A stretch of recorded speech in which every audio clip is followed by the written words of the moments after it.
such as having a cough with no phlegm, rather odd for the moment, wouldn't you say? And things like suddenly falling over with no other signs of sickness. All of these things can be related to something completely different than a virus. So let's explore this little reported fact about what has been happening in CH. Did you know that this country went live with fully functional FIVEG? Here you can see the announcement from the Chinese website all the way back from 2018 in April that WUHAN, we all know that city by now, don't we, will be a pilot city. Here it says a large-scale FIVEG network engineering program will be piloted in Wuhan.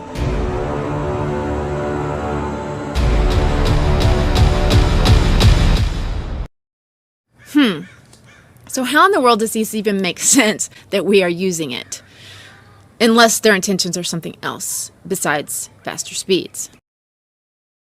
Anyway, knowing that this frequency impacts oxygen, now does it make sense to you how possibly when you mess with the absorption of oxygen in the human body, let me give you one guess which organ is going to suffer first. The way that the 60 gigahertz impacts oxygen is this.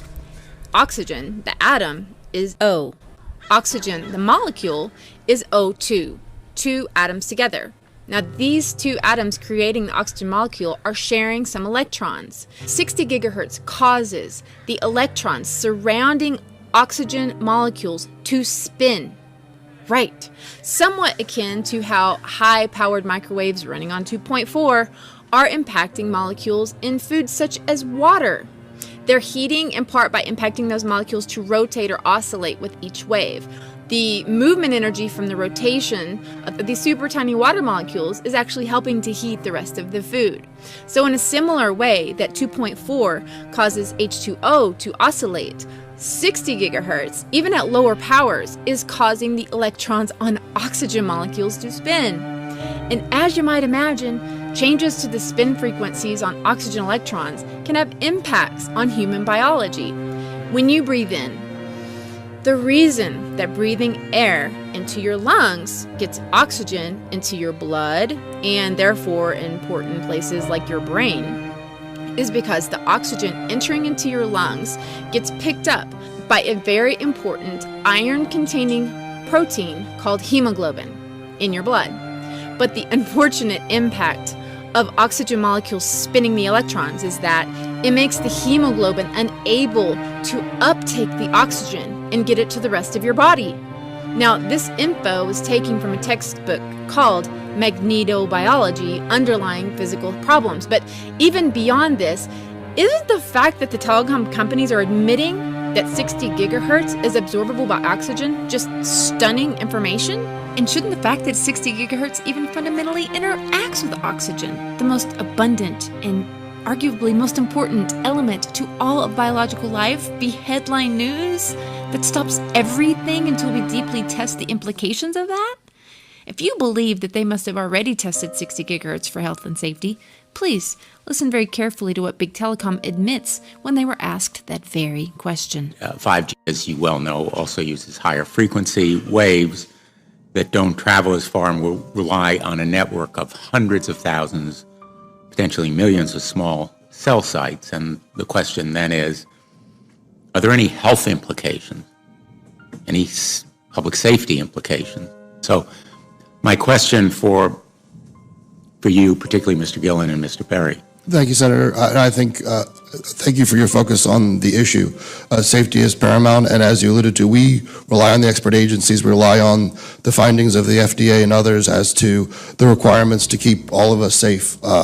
There are no industry-backed studies, to my knowledge right now. Happy to visit with you as to what opportunities you think there needs to be more studies, and we're always for more science. We also rely on what the scientists tell us.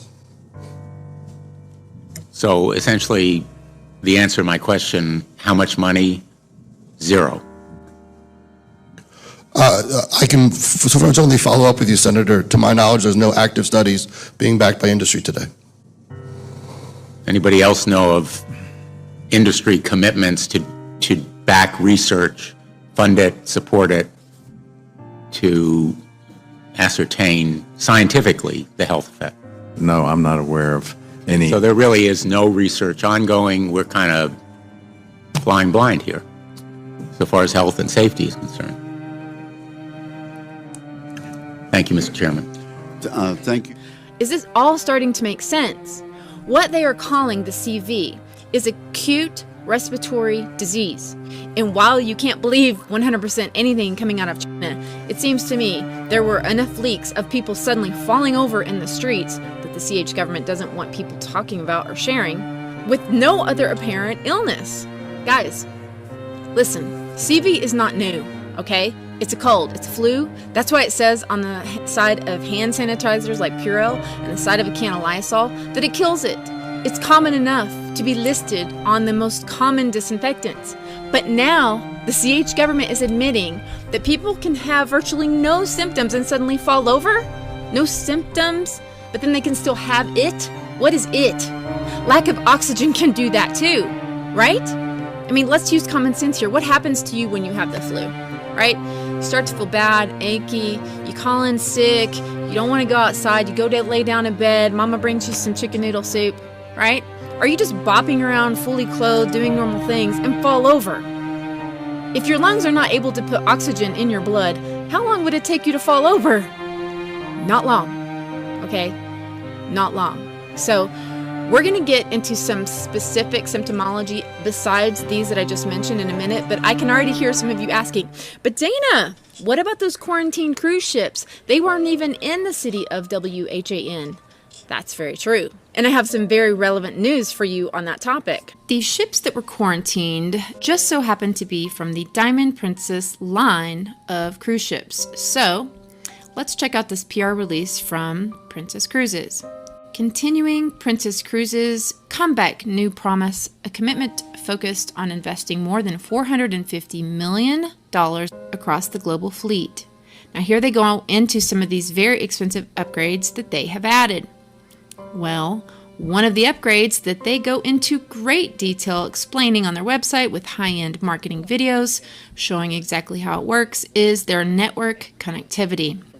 Here's from their press release. Carnival Corporation and Regal Princess announces they will, quote, establish a new industry apex in connectivity capabilities. It says, using its newly developed connectivity service, Medallion Net, and working with SES networks. More about them in a minute. They talk about attempting to achieve unheard of bandwidth and how Medallion Net is made possible through, quote, an inventive array of an antenna, networks, equipment, and configuration innovations that combine to make the Regal Princess the only vessel on the planet that is currently capable of achieving this speed. Well, according to the SCS website, there are some Navy ships that can do this, powered by our O3B fleet of MEO or medium Earth orbit satellites.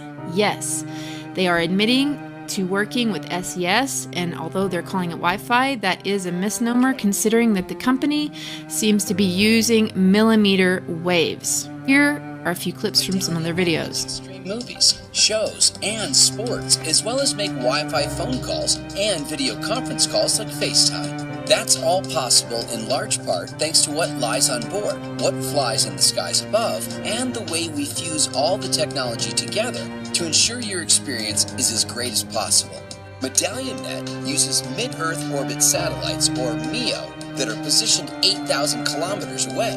There are 20 MEO satellites surrounding the equator that see our Medallion-class ships, which aligns with destinations like London and Vancouver, and which corresponds to approximately 80% of Earth's surface.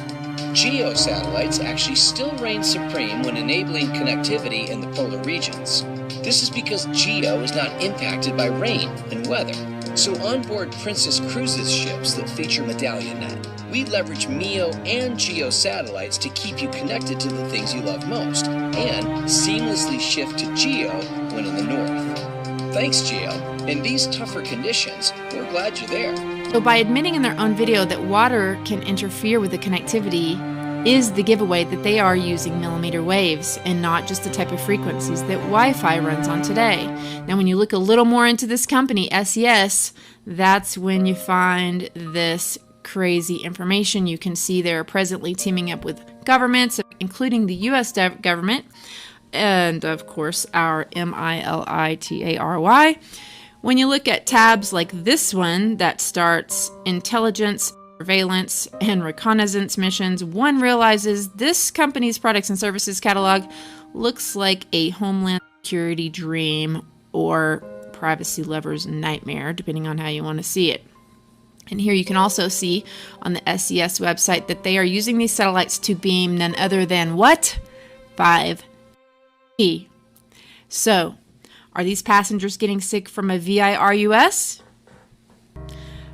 That, by the way, they are admitting that the people on the ship haven't been tested for, or are they getting sick from millimeter wave frequencies being beamed at them even while they sit trapped in quarantine? Wow. All right. So what about all those other cities? Other cities that people have left CH4 and still got their CV virus? Well, I mean, the ones that I'm not watching this every minute. I've been working too hard on this piece, but all the cities that I found that supposedly have this, this has happened to so far, they are people who are already openly advertising that they have FIVEG themselves. Places like South Korea, check. Hong Kong, check. And then to further your questioning about what Central CH is actually dealing with besides the virus, there was that news released in several alternative sources, and some even mainstream in 2018-19, announcing that CH had completed construction of a project to build a giant antenna that was 5 times the size of New York City. Do you remember that? It said this experimental radio antenna is rumored to have taken 13 years to finish, and although its official purpose was, quote, to detect earthquakes and minerals, others speculate it would be used to communicate with submarines. While the article states the exact site of the facility has not been disclosed, but information in Chinese research journals suggests it was in the Huazhong region. Oh, just so happens to include Wuhan, the capital of the Hubei province. There you go. So there's that, but let's get deeper into 60 gigahertz can also do. Now, this was an interesting paper released by one specific hospital in WHAN, and this doctor with his YouTube channel, he was going over them in great detail. A lot of people have a lot of attention on this, but unfortunately, they're not looking at it through the eyes of the FIVEG that I'm sharing with you now, and so a lot of things to him don't make sense, but when you look at it knowing this, it all fits together rather perfectly. Of the people admitted and studied in this particular hospital, they got real specific about the symptoms, and so they broke it down from outpatient to those admitted in ICU. And of the people admitted into intensive care, it says this: over 60% of people had acute respiratory distress, respiratory failure. Symptoms included shortness of breath, rapid breathing, and bluish skin tone. Can that happen with lack of oxygen? Yeah. They had arrhythmia. I don't know how much you guys remember, but microwave frequencies can absolutely cause this.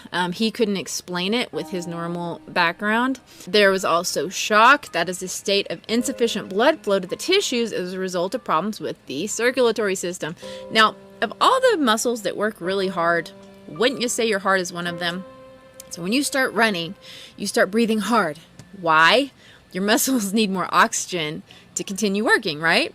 Now, if you're not getting that into your muscles because it isn't coming into your hemoglobin, there's no feeding your muscles, including your heart, thus, right, acute cardiac injury, which is also listed in this. Now, while it's true, pneumonia also causes respiratory distress and an inability to get proper oxygen. That's true. However, don't we all know by now that pneumonia causes your lungs to do one basic thing? Fill with fluid. Fill with phlegm. Yummy. Almost every 101 tutorial on pneumonia says the same thing. The main problems with pneumonia are the lack of oxygen as a result of phlegm. And how you can even tell what phase of pneumonia you're in according to the color of your phlegm. Well, check this out. Now, much of what I'm finding regarding this CV is pointing to people who don't actually have fluid in their lungs at all, but they have dry coughs. Not wet coughs like this, but dry coughs with no phlegm. So in the same report, this doctor found the same thing, dry cough. But also, these social leaks of media, people who are using social media, they're so desperate. They're desperate to get help. Here they're saying the same thing. Look at this. Inability to breathe and dry cough. So please, would one of you virologists care to explain to me why these people have respiratory distress, aka can't breathe, if there's no phlegm causing the problems with oxygen uptake? I mean, besides the 60 gigahertz frequency making hemoglobin unable to properly bind to oxygen. Now, a lot of people had scans. Scans are showing that people have damage to the lungs. But how do we know that this isn't due to other repercussions of millimeter waves on oxygen itself? I mean, when your voice, this is slightly off topic, but not really. When your voice matches a frequency of a crystal glass, it becomes absorbed by it and it shatters, right? I'm just saying, why am I having to ask these questions? Also, it's mentioned, acute kidney injury. We know kidneys can be damaged when there's so little oxygen in the blood that the other gases become higher, like carbon dioxide in the other ones. Acidosis of the blood happens. Again, guys, I am not a doctor. Do not listen to anything I say. This is for entertainment purposes only. However, I'm just trying to use common sense here and ask some questions that no one else seems to be asking. So, CV seems to cause many problems. Okay, they can all be tied to a lack of oxygen and acidosis of the blood. Now, we know that the impacts of magnetic frequencies can have a result of things like seizures, right? How often do people with pneumonia have seizures? But we have seen tons of leaked footage of people with exactly that, seizures. I've also heard fungal infections mentioned in relation to this, and electromagnetic fields can absolutely exacerbate fungus and mold. Now, of course, people talk about fevers in the media, but they also say they can have all these problems without the fever. How many times have you had flu without the fever? I'm just saying. But along with this theory I'm sharing, wouldn't it make sense, given the possibility of a frequency WEAPON? How do we know if a mild fever can't also be a result of all these other aspects of 60 gigahertz? The answer is, we don't know.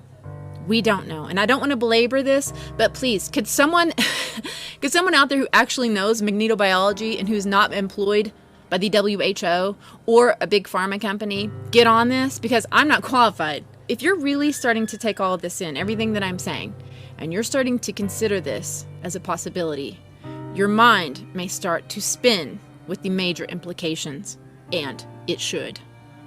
When you consider how huge a narrative, guys, when have you seen more? Every single video on YouTube has millions of views and hundreds of thousands of views on this.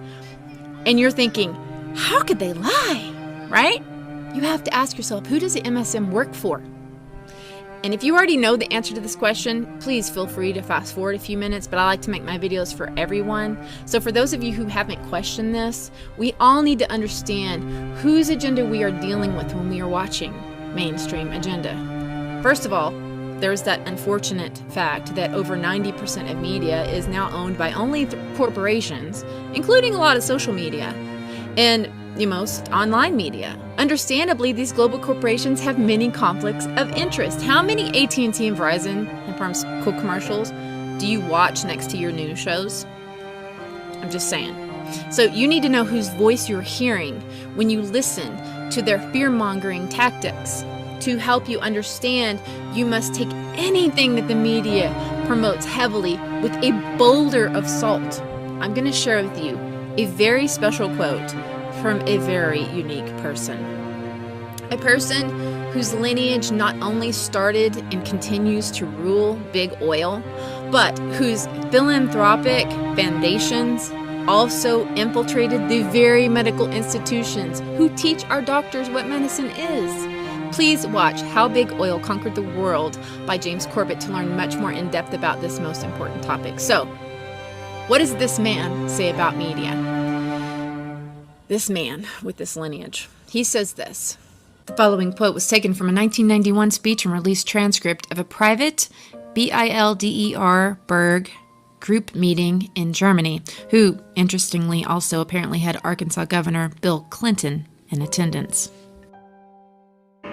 We are grateful to the Washington Post, the New York Times, Time Magazine, and other publications whose directors have attended our meetings and restricted their promises of discretion for almost 40 years. It would have been impossible for us to develop our plan for the world if we had been subject to the bright lights of publicity.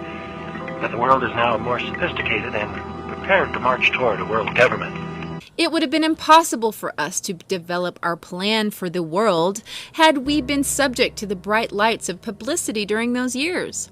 He's thanking the mainstream media for discretion, aka keeping their big mouth shut about what they should be reporting on but aren't. They want you looking away from the things that would expose their, quote, world plans, and towards the things that not only won't jeopardize their plan, but will help bring it into fruition.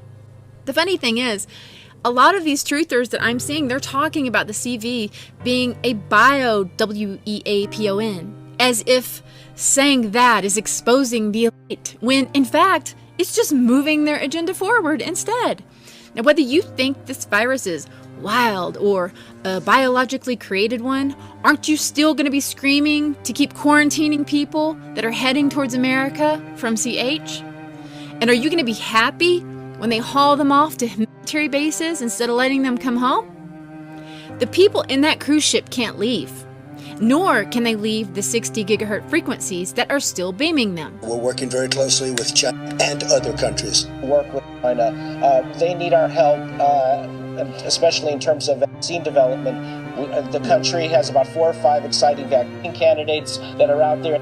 Meet Peter Hotez, who not only received his PhD from Rockefeller University itself, but a shill of a man who rides on the millions of dollars of funding allocated towards constant vaccine production. In the end, when you have a virus that's so highly contagious, that's really the only way you can tamp down an epidemic. So we're working on a vaccine. There's 4 or 5 others. Yeah, you probably are. Now, when the rest of the world is seeing all these other crazy rabbit holes they're creating, like, oh, Russia thinks America started it, and when China sees that their government is handling this very badly, and once again not taking care of their people, this isn't just about duping America. It's about duping everyone. Can you see, with all of this mess, the people of the world throwing their hands up and being like, oh, we need a higher power to take over this mess? Exactly. Never mind that the UN and the WHO and other groups involved with Mr. Rocker's lineage are very pro-5GEE. And psst, hey America, so is your president. The race to 5G is a race America must win, and it's a race that we will win. Remember, the very group, WHO, is the same group that has done nothing to stop the dangers of these high frequencies to the rest of the world, even though hundreds of scientists are petitioning they do.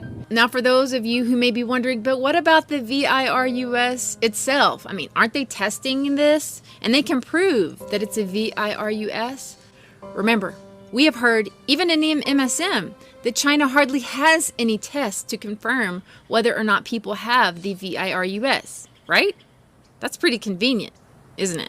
So many times people are going to be coming down with this, symptoms of this, and they're going to label it acute respiratory problem and perhaps even dying from it before they test. And when that happens, aren't they going to just assume that it's a positive case of CV? I don't think we're ever going to know the real answer to that question. But then there is the sad fact that many of these hospitals are incapable of testing even if they had them. And so what are they doing? They're sending their samples to the possibly compromised WHO themselves. As you can see here in the symptom sheet by that hospital I showed you earlier, they did just that. But beyond all this, if I were to talk about some other suppressed truth regarding VIRUSs themselves, beyond the obvious that few ponder, that look, viruses aren't even alive. You know that, right? Even Wikipedia calls virus an agent. They're not made up of cells. They're essentially a protein encapsulating a genetic piece of material, bits of double or single-stranded DNA or RNA. The reason that antibiotics don't work on viruses is because antibiotic, anti-life, they're not biological entities at all. Which is not to say that these things can't go in and cause damage, but for the truther community to now act like this CV, just this one, is suddenly manufactured, This thing has me wondering now if all of them aren't created for decades now. Because again, they're more like a set of commands, kind of like a bad robot trying to get his RNA where it ought not be. Also, we have to be very critical when they are pumping fear at us and ask, have there ever been times in our history when we were told to fear a virus, but then their cure for it proved to be far more dangerous? The answer is a resounding yes. Many have pointed out that there are CVs that are patented, and there are. And some of these patents even mentioned that they are created to place inside of what? VACCINES. And so, all right, this is where this whole presentation can start to get very slippery for me. Because if I go into here now how many highly regarded scientists have been admitting from the 90s that the genuine isolation of a virus that we were all told to fear, right? If I show you how some of these scientists said, you know, that thing was never actually isolated. And you know, AIDS actually isn't caused by that. They've got to hold on to HIV. Why? To hold on to their funding. It's a disgrace for any other disease. With this much disagreement about the cause, we would by now have a balanced portfolio. They're dispersing AZT to 200,000 Americans in the name of a hypothesis that stands unproven, a drug that is the most toxic drug that has ever been licensed for long-term consumption in the free world. And if I talk about the devastating results of the ATZ drug that the people took that actually caused the symptoms known as AIDS, it's over for me. And if I talk about the devastating results of the Bill and Melinda Gates Foundation going all over the world, giving well-being SHOTS to little girls, causing some of them to die within 6 months, it's not going to work out well for me on this YouTube, CNN tube, NBC tube platform. So let's look at each one of these and see how we can get this down to zero. Probably one of these numbers is going to have to get pretty near to zero. That's back from high school algebra, but let's take a look. First, we've got population. The world today has 6.8 billion people. That's headed up to about 9 billion. Now, if we do a really great job on new vaccines, healthcare, reproductive health services, we could lower that by perhaps 10 or 15%. Now, if we do a really great job on new vaccines, healthcare, reproductive health services, we could lower that by perhaps 10 or 15%. We could lower that by perhaps 10 or 15%. $1 billion over the next 10 years to make it the year of the vaccines. What does that mean exactly? Well, over this decade, we believe unbelievable progress can be made, both inventing new vaccines, making sure they get out to all the children who need them.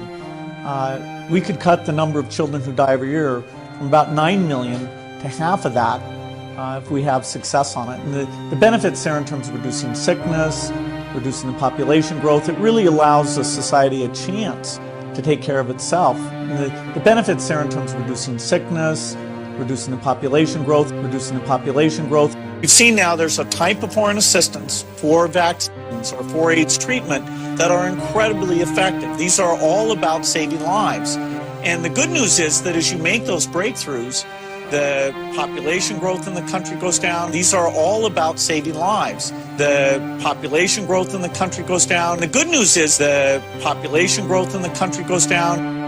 I think what I'm probably going to have to do, if you want to get deep into this part of it, is to create a video that I'll put up a link to on my Patreon page, and I will have it backed up on a site that I'm now almost all the way uploaded called Brighton.com. It's where a lot of YouTubers are going that have been taken down from YouTube, and so I will have to put this kind of information there. But at the risk of my own ejection from this platform, I just had to add this. Mr. Gates' constant reiterating of the benefit of these shots being able to reduce the number of humans in the world may seem completely bizarre, unless you also happen to read section 13 on the insert of almost every inoculation created, which requires that they admit that not only have they not been tested for the ability to cause the big C, that rhymes with answer, but also have not been tested for genetic mutation or the ability to, quote, impair fertility. Nice.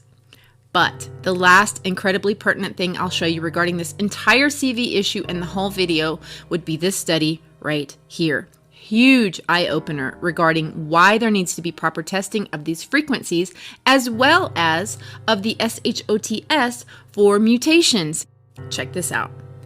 Quote, exposure to 50 Hz electromagnetic field induces activation of the Epstein-Barr virus genome. The abstract ends by saying, this finding provides additional evidence that DNA can be modulated by a magnetic field. Oh, you mean those untested electromagnetic fields that they're going to start freeing up and cranking all over America? They could activate mutations of dormant VIRUSs from DNA? DNA from what? And why would we have latent viruses and random DNA in us to begin with? Do any of the vaccines on the childhood schedule contain monkey kidney cells? Well, the polio vaccine does.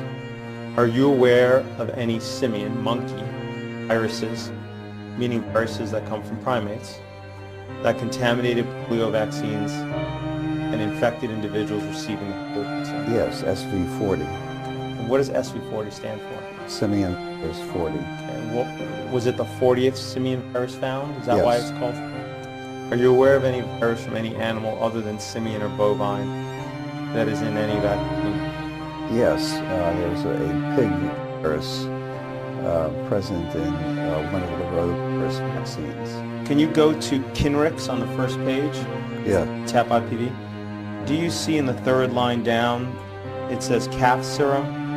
Do any vaccines in the childhood schedule contain embryonic guinea pig cell cultures?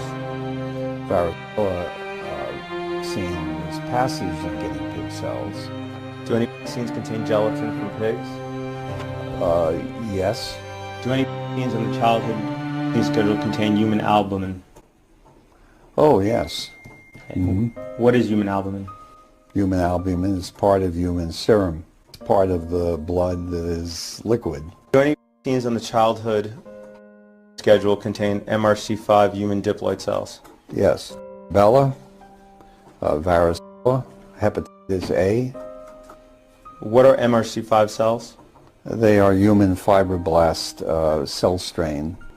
They were created by taking fetal tissue and from a particular fetus that was aborted by maternal choice, and the cells, the so-called fibroblast cells, were cultivated. If you could turn to page 3 for MMR and MRV. Do you see that within the ingredient list that lists WI38 human diploid lung fibroblasts? Yes, I do see that. Isn't it true that human DNA in vaccines is typically purposely fragmented? Yes. This study involved 74 fetuses. Yeah, 76. 76. Mm-hmm. And these fetuses were all 3 months or older when aborted, correct? Yes. Okay. What organs did you harvest from these fetuses? A whole range of tissues were harvested by co-workers. Okay. And these pieces were then cut up into little pieces, right? Yes. And they were cultured? Yes. Okay. Some of the pieces of the fetuses were pituitary gland that were chopped up into pieces to, okay, included the lung? Yes. Okay, included the skin? Yes. Kidney? Yes. Spleen? Yes. Heart? Yes. And tongue? I don't recall, but yeah, probably yes. Are you an atheist? Yes. Okay. When you were a child, what vaccines did you receive? Diphtheria. In childhood, I think it was probably only diphtheria. That doozy of a deposition you just saw was of the grandfather of vaccines himself, admitting a plethora of dormant VIRUSs from a variety of animals and DNA, as well as cultured tissue from abducted human beings, placed all cozy-like right inside of the SHOTS that many of us have already received. Could this be from where these pieces of DNA capable of mutating are derived? I don't know. What do you think? Just know that there are certain things that this pro-one world plan will not tolerate. Let me just give you an example of what I mean. All right? All right, can you see this? All right. These are 4 controversial topics on this board, right? So, now you can get demonetized for talking about these, but they're still going to leave you around, okay? Although it's getting worse all the time. But one of these is guaranteed to get your books taken off of Amazon. It can cause your own web host to shut you down. It can cause your email campaign company to turn you off. And can you guess which one it is? This one right here. Now keep in mind that number 1 and number 4 even have an entire network that it has at least a good amount of content promoting these topics. But number 3, oh no. Now if you want to figure out the true plan, the true, what they call deep state, which is just another created word, that is meant to destroy us, then you need to figure out what topics no one can talk about. The right or the left are not exposing. Although one of the right or the left does have a lot more truth than the other one, that division is meant to divide us amongst ourselves. And given that your boy Trump is promoting FIVEG and he's telling people to get their... They have to get the shot. The vaccinations are so important. This is really going around now. They have to get their shots. SHOTS, I hope you will at least consider what I am saying. Now, speaking of getting your SHOTS and the inability to speak, I have to show you just this one last thing. Now, while many people on YouTube already talked about Bill Gates and his big prediction of a CV only a few months before all this happened, it began in healthy-looking pigs, months, perhaps years ago. A new coronavirus spread silently within herds.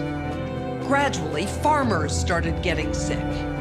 Infected people got a respiratory illness with symptoms ranging from mild flu-like signs to severe pneumonia. The sickest required intensive care, many died. But not nearly as many showed how at this same conference, a 201 event, being hosted by not only the Bill and Melinda Gates Foundation, but the UN and the WHO, spent almost a quarter of the time talking about not how to come together and help people suffering with disease, but instead talking about what new extreme measures to take when people spread any information that doesn't line up with their ultimate goal. As levels of trust fall and people stop cooperating with response efforts. This is a massive problem, one that threatens governments and trusted institutions. National governments are considering or have already implemented a range of interventions to combat misinformation. Penalties have been put in place for spreading harmful falsehoods, including arrests. We're at a moment where the social media platforms have to step forward and recognize the moment to assert that they're a technology platform and not a broadcaster is over. And on various social media channels and cable networks, there's been some conspiracy theories that are around about the potential that pharmaceutical companies or the UN have released this for their own benefit. So as we move forward, obviously trust in pharmaceuticals and government is very important at this moment. I think with the social media platforms, there's an opportunity to understand who it is that's susceptible in what form to misinformation. So I think there's an opportunity to collect data from that communication mechanism. The second thing is, with that ability, we can identify false information more quickly. We are actually receiving reports about people trying treatments that are purported to be effective but are actually harmful. And the quicker that's recognized and can be countered, the fewer people will fall susceptible to those things. One thing we haven't spoken about, and I'm wondering whether it's time to talk about this, is a step up from the part of the governments on enforcement actions against fake news. And they were clear what the ultimate truth that they would validate would be. I think a couple of things we have to consider are, even before this began, the anti-vaccine movement was very strong, and this is something specifically through social media that has spread. So as we do the research to come up with the right vaccines to help prevent the continuation of this, how do we get the right information out there? How do we communicate the right information to ensure that the public has trust in these vaccines that we're creating? Other tactics that they mulled over under the disinformation part of the summit included how they thought that it's not only best to saturate the mainstream media with their version of truth. So there is work that's being done to actually create algorithms to sift through information on these kind of social media platforms. And I know that the Gates Foundation and others are funding organizations to work on things like this. Which, thanks to Susan Wojcinski turning YouTube into NBC Tube and CNN Tube, that's already happening here, check. But they also mentioned how important it would be to reach into private businesses, to get CEOs of corporations, to encourage people to do what they say. There's considerable trust by employees of their employer, and that's been borne out by our own trust barometer in the last several years, where it's extraordinary the amount of trust given to the employer. And coupled with that, in times of crisis as we're living, the role of the CEO and the trust given to the CEO for advocacy and for advancement of accurate information is considerable.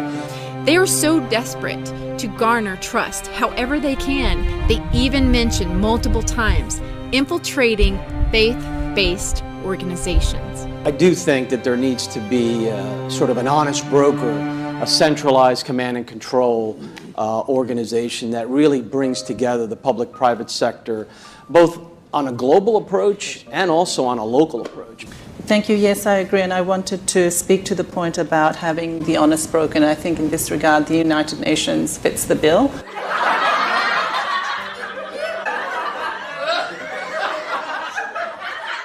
I think a complementary tactic, too, is to tap faith-based organizations and civil society and other institutions to recruit them also to basically, almost at a grassroots level, continue to basically have the integrity of the information. Yep. They're planning to infiltrate your private business, your job, your local churches, your pastor, to get you to do what they say. Wow. So, I'm not sure how much longer I can do this work. And